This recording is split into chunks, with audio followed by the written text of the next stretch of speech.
Bertemu lagi dengan saya Arif Herianto, calon guru penggerak Angkatan 7 Kabupaten Garut. Pada kegiatan koneksi antar materi modul 3, 1 pengambilan keputusan berbasis nilai-nilai kebajikan sebagai pemimpin, calon guru penggerak harus membuat kesimpulan atau sintesis dari keseluruhan materi yang didapat, dengan beraneka cara dan media. Oleh karena itu, saya mohon izin untuk menyampaikannya sebagai berikut.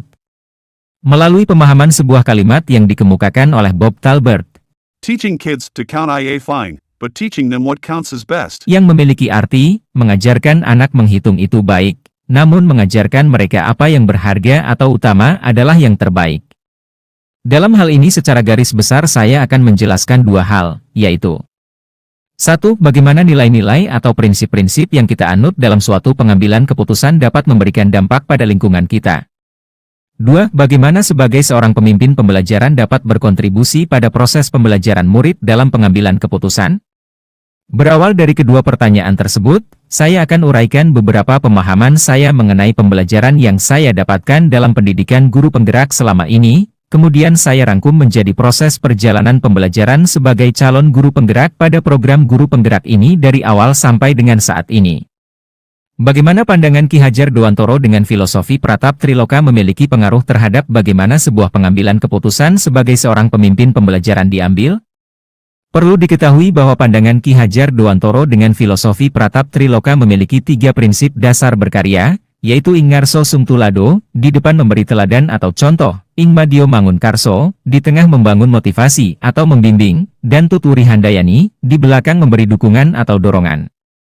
Dengan berprinsip pada filosofi Pratap Triloka, maka seorang guru akan lebih mudah dalam membuat suatu keputusan sebagai seorang pemimpin pembelajaran, karena seorang pemimpin haruslah mampu memberikan suatu keteladanan, baik dalam bertindak maupun dalam bertutur kata. Beberapa kebijakan yang diambil nantinya akan memberikan pengaruh kepada orang yang sedang mengalami masalah. Dalam hal inilah maka penerapan ing madio mangun karso dan tuturi handayani perlu diterapkan. Karena dalam memberikan keputusan, seorang guru tidak serta-merta berpikir dengan satu prinsip saja, namun dengan beberapa prinsip seperti prinsip hasil akhir, peraturan, dan rasa peduli. Bagaimana nilai-nilai yang tertanam dalam diri kita berpengaruh kepada prinsip-prinsip yang kita ambil dalam pengambilan suatu keputusan? Nilai-nilai yang mulai tertanam pada diri saya selama mengikuti proses pembelajaran pendidikan guru penggerak antara lain adalah sebagai berikut. A. Saya mulai memahami serta menerapkan bahwa pengajaran merupakan salah satu bagian dari pendidikan. Pengajaran adalah sebuah pendidikan dengan cara memberi ilmu yang bermanfaat untuk anak-anak baik secara lahir maupun batin.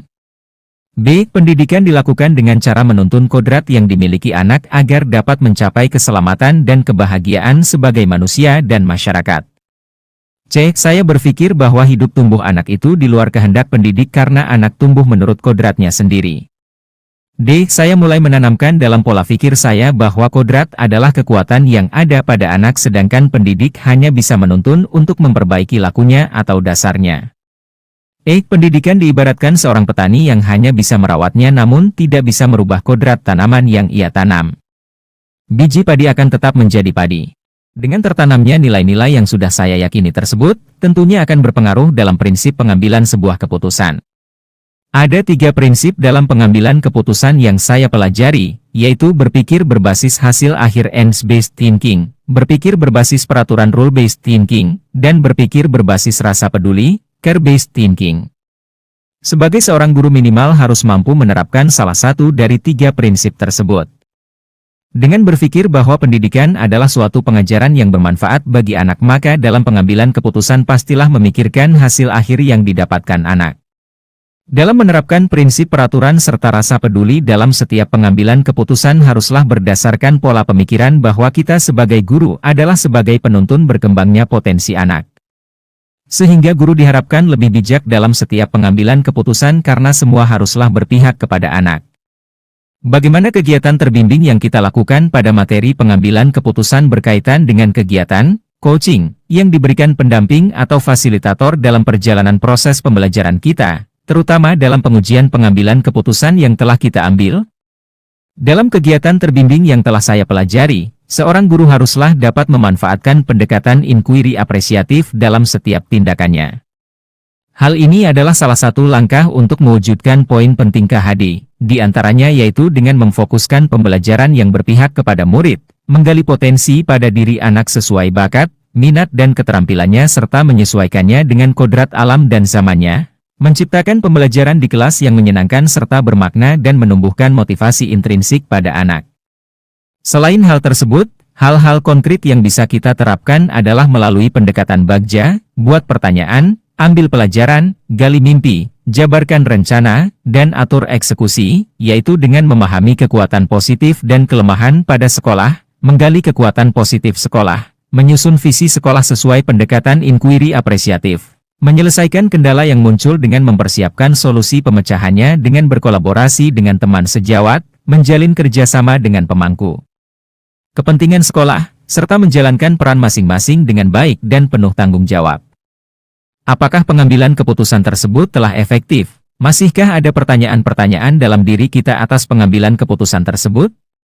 Dengan berpedoman pada pemahaman Patrap Triloka, inquiry apresiatif, serta bagja tentunya pengambilan keputusan dapat dilakukan secara efektif karena sesuai dengan tingkat pemahaman siswa, telah berlandaskan pada perkembangan zaman, kebutuhan siswa, serta disesuaikan dengan kondisi serta potensi yang dimiliki. Prinsip-prinsip yang sudah dipelajari selama ini dapat digunakan untuk melakukan kegiatan coaching dalam menyelesaikan permasalahan serta mengambil sebuah keputusan dengan lebih bijak. Bagaimana pembahasan studi kasus yang fokus pada masalah moral atau etika kembali kepada nilai-nilai yang dianut seorang pendidik? Pada pembahasan studi kasus yang fokus pada masalah moral atau etika seorang pendidik, pastinya kita harus kembali mengingat nilai dan peran seorang guru. Sejatinya guru adalah seorang suri tauladan untuk siswa-siswinya. Prinsip moral dari dalam diri haruslah disesuaikan dengan prinsip etika, rasa peduli, dan berpikir jangka panjang sekalipun hal tersebut mungkin akan berbenturan dengan peraturan. Bagaimana pengambilan keputusan yang tepat, tentunya berdampak pada terciptanya lingkungan yang positif, kondusif, aman dan nyaman. Proses pengambilan keputusan yang tepat, tentunya akan berdampak pada terciptanya lingkungan yang positif, kondusif, aman dan nyaman, karena tidak ada pihak yang dirugikan. Sehingga hasil akhirnya sesuai dengan apa yang diinginkan. Mengenai bagaimana cara serta langkah-langkah yang dapat kita ambil dalam pengambilan keputusan yang tepat, berikut ini saya sampaikan 9 langkah pengambilan keputusan yang efektif. Dengan menerapkan 9 langkah ini dapat memandu kita untuk mengambil keputusan dalam situasi dilema etika yang membingungkan karena adanya beberapa nilai-nilai yang bertentangan. Ke-9 langkah pengambilan keputusan tersebut adalah sebagai berikut. 1. Mengenali bahwa ada nilai-nilai yang saling bertentangan dalam situasi ini. Ada 2 alasan mengapa langkah ini adalah langkah yang penting dalam pengujian keputusan. Alasan yang pertama, langkah ini mengharuskan kita untuk mengidentifikasi masalah yang perlu diperhatikan, alih-alih langsung mengambil keputusan tanpa menilainya dengan lebih saksama. Alasan yang kedua adalah karena langkah ini akan membuat kita menyaring masalah yang betul-betul berhubungan dengan aspek moral, bukan masalah yang berhubungan dengan sopan santun dan norma sosial. 2. Menentukan siapa yang terlibat dalam situasi tertentu. Bila kita telah mengenali bahwa ada masalah moral di situasi tertentu, pertanyaannya adalah dilema siapakah ini? Hal yang seharusnya membedakan bukanlah pertanyaan apakah ini dilema saya atau bukan, karena dalam hubungannya dengan permasalahan moral, kita semua seharusnya merasa terpanggil. 3. Kumpulkan fakta-fakta yang relevan dengan situasi ini. Pengambilan keputusan yang baik membutuhkan data yang lengkap dan detail, seperti misalnya apa yang terjadi di awal situasi tersebut, bagaimana hal itu terkuak, dan apa yang akhirnya terjadi. Siapa berkata apa pada siapa, dan kapan mereka mengatakannya.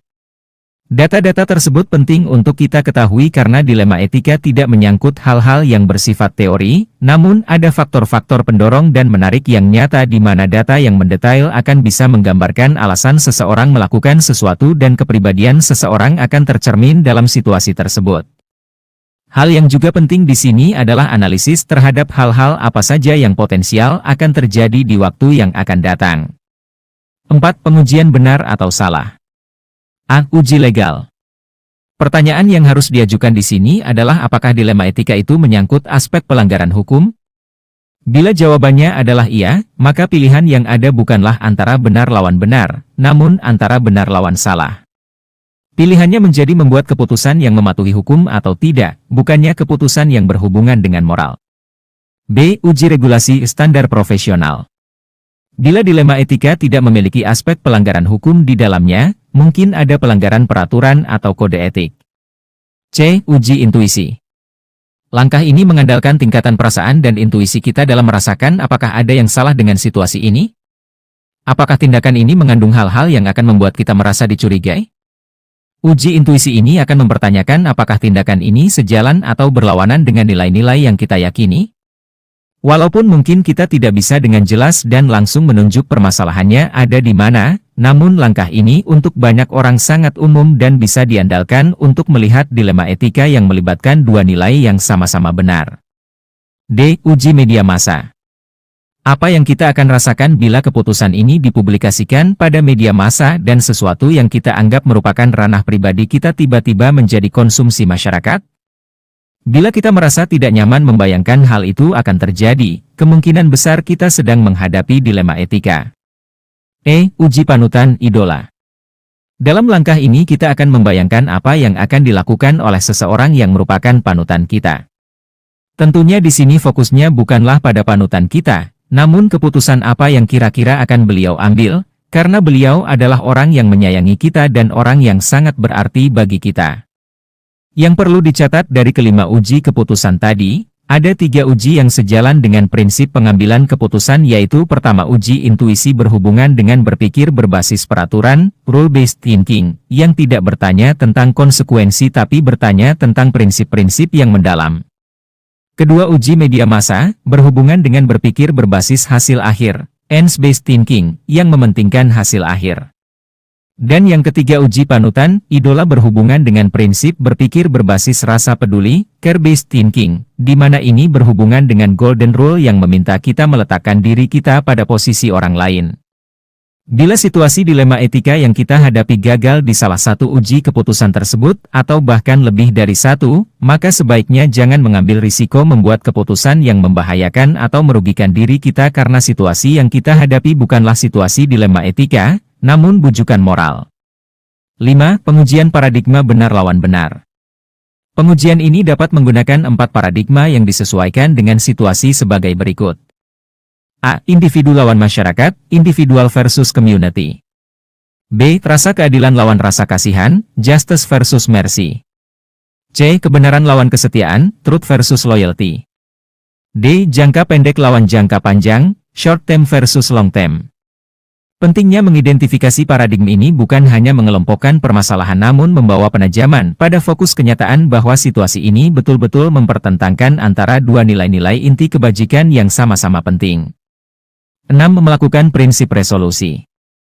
Yaitu menentukan 3 prinsip penyelesaian dilema mana yang akan dipakai. A. Berpikir berbasis hasil akhir, ends-based thinking. B. Berpikir berbasis peraturan, rule-based thinking.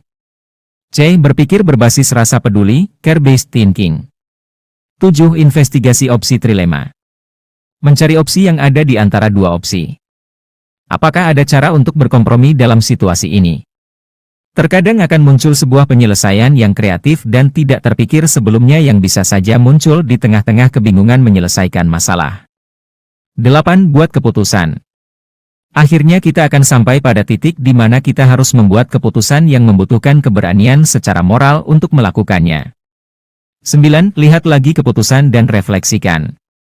Ketika keputusan sudah diambil, lihat kembali proses pengambilan keputusan dan ambil pelajarannya untuk dijadikan acuan bagi kasus-kasus selanjutnya.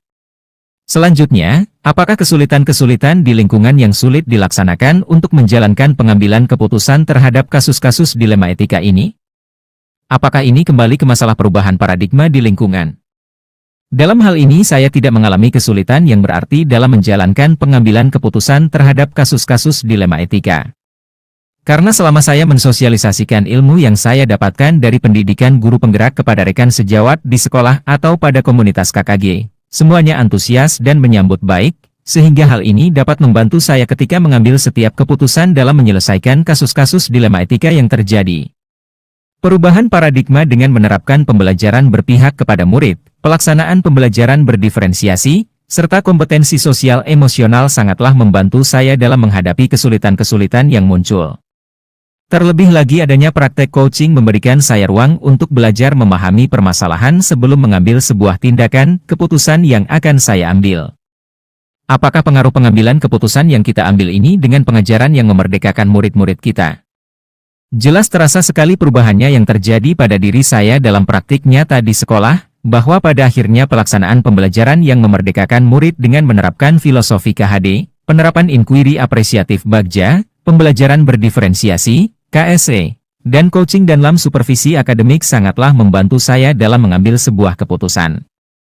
Bagaimana seorang pemimpin pembelajaran dalam mengambil keputusan dapat mempengaruhi kehidupan atau masa depan murid-muridnya? Pengambilan keputusan yang keliru dapat menimbulkan dampak negatif bagi murid. Maka dari itu seorang guru harus benar-benar bijak dalam mengambil sebuah keputusan.